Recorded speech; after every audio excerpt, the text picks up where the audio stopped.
अब मोबाइल से रिलेटेड किसी भी चीज़ के लिए आपको शॉप टू शॉप जाने की ज़रूरत नहीं पड़ेगी, क्योंकि टोटल सॉल्यूशन लेकर आ रहा है मोबाइल से रिलेटेड सारी एसेसरीज जो आपको सिर्फ एक क्लिक पर आपके घर पर डिलीवर की जाएगी, और वो भी अच्छे और सस्ते दामों में। तो आइए जल्दी हमारी वेबसाइट पर विजिट करें।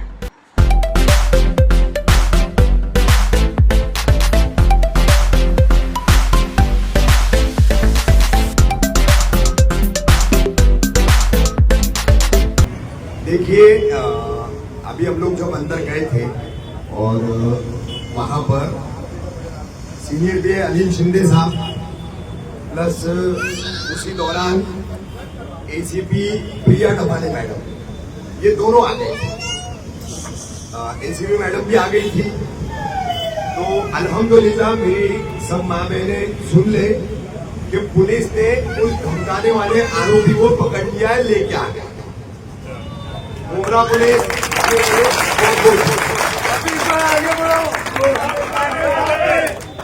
अब उससे पूछताछ की जा रही है, और इसमें जैसे कि आप सभी को पता है कि 351(3) ये हमारी नॉन कॉग्निजेबल कंप्लेंट दर्ज हुई। अब कानूनी प्रोसीजर कैसा होता है, एनसी में पुलिस को जांच करने का कोई अधिकार नहीं होता है, उसके लिए उनको कोर्ट परमिशन लेना पड़ती है।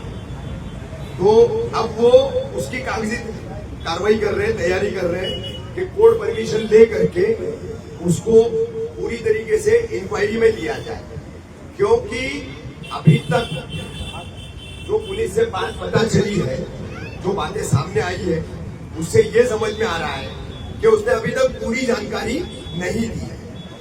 लेकिन ये एक साजिश के तहत किया गया काम था, इसकी हिंट, इसके संकेत पुलिस को मिल चुके।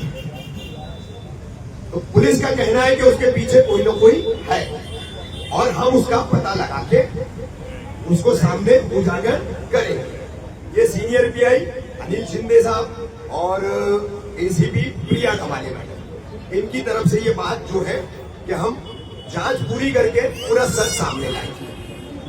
अभी फिलहाल पुलिस जो है उससे पूछताछ कर रही है।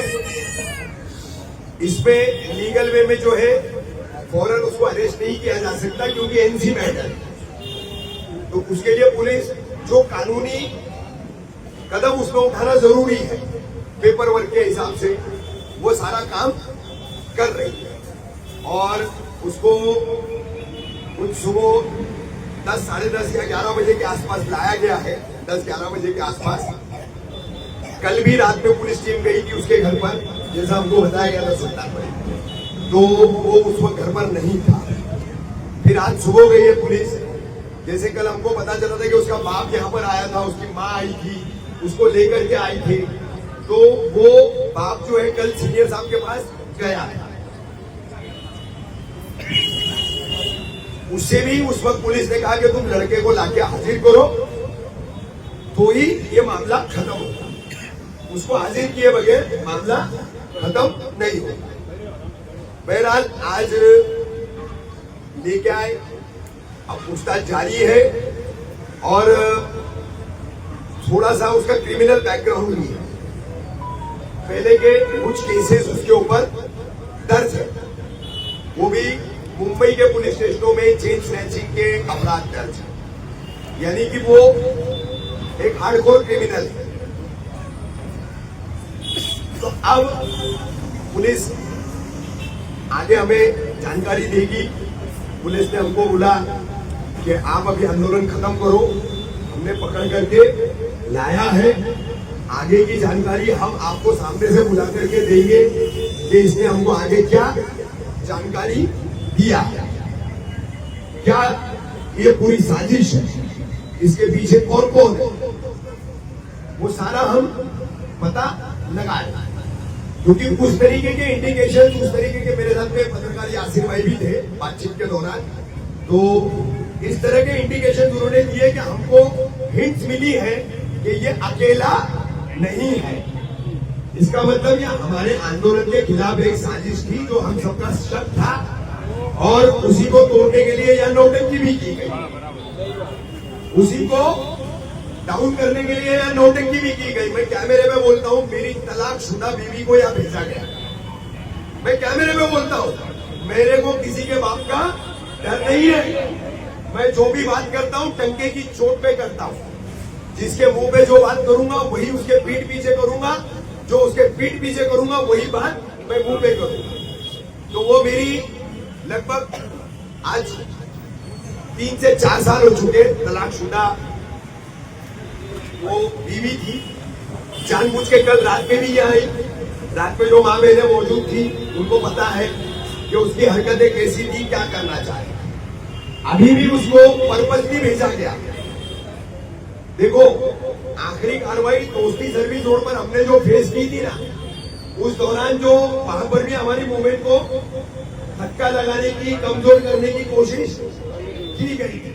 ये उसी तरीके की एक कोशिश थी, लेकिन अल्लाह ने कामयाब होने नहीं दी। दूसरी तरफ ऐसा हो गया कि आरोपी उसी बहाने हम लोग गए पुलिस स्टेशन, तो हमको पता चल गया कि अब 4 घंटा पहले पुलिस आरोपी को लेके आ गई। अब पुलिस से हमारी विनती है, गुजारिश है कि अब इस साजिश का जो है कानूनी प्रक्रिया पूरी करके पूरा पर्दाफाश हो कि ये जो ईरानी है जिसने मुझे गोली मारने की धमकी दिया कॉल करके, उसके पीछे कौन है, उसके साथ में कौन है। तो ये साजिश जो है वो सामने आना चाहिए। तो उतना ही मैंने एसीपी मैडम से भी कहा है, सीनियर साहब से भी कहा, और दोनों ने कहा कि भाई देखिए, कल भी हमारी मजबूरी ये थी कि आपके पत्रकार भाई सब कह रहे थे कि हमको जो है एग्जैक्ट आप बताओ कि कब अरेस्ट करें। तो हम जब आरोपी को तलाशते हैं, वो लोकेशन चेंज करता है तो उसमें आगे पीछे होता है, इसके लिए हम दिन और वक्त नहीं बता पाएंगे। और ये बात सही भी है कि आरोपी अगर लोकेशन चेंज कर रहा है तो वो मिलेगा कहां से, उसको फॉलो करते रहना पड़ेगा। कभी मोबाइल बंद कर देता है तो थोड़ा सा ट्रेस करने में दिक्कत हो जाती है। तो इसलिए हम टाइम नहीं दे रहे थे, लेकिन हम लगातार उस पर काम कर रहे थे, और उसी का नतीजा है कि आज हमने उसको यहाँ पर उठाकर लाया है और उससे पूछताछ की जा रही है। तो अल्लाह ने इसमें एक कामयाबी हमको दी, दोहरी कामयाबी दी। आंदोलन को दाग लगाने की, धब्बा लगाने की जो कोशिश थी दुश्मनों की, वो भी नाकाम हुई। अल्लाह ने उनका मुंह काला किया। और ये जो धमकाने वाला था, अब इसके कौन साथी है, किसके बोलने पे इसने कॉल किया, जल्दी पुलिस हमको बताएगी, तो उस मुद्दे पर फिर हम अगली दिशा अपनी तय करेंगे।